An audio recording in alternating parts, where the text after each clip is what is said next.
So in the final step, we're going to actually add our design to a mockup, and you can actually go to Freepik and you can actually download poster mockups. Just type in poster mockups and you can find some cool ones here which you can just download for free.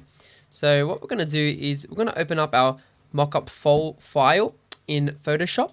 So you can see here I've opened this up already. This is a pretty cool one, and we've got our folders here, and you can see that I'm using the vertical setup just like that, and you got the background there as well.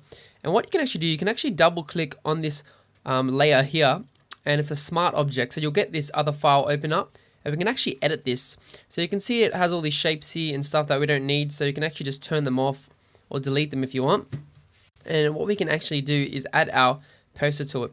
So we're going to go to Illustrator and just select your design, press Ctrl C or Command C to copy it. Then we're going to go back to Photoshop and then just select the file and press Ctrl V. Make sure there's a layer to put it on. We'll just select that layer and paste it.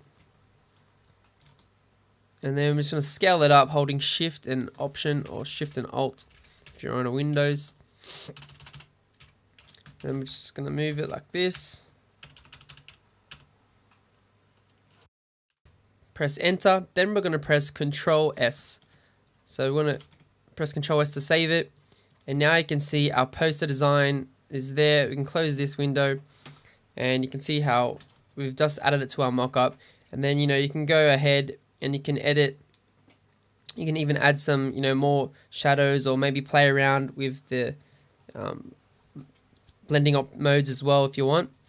But I just leave it on normal, and yeah, it looks pretty cool. So that's how you add your design to a poster mockup and have fun with it, play around and enjoy it.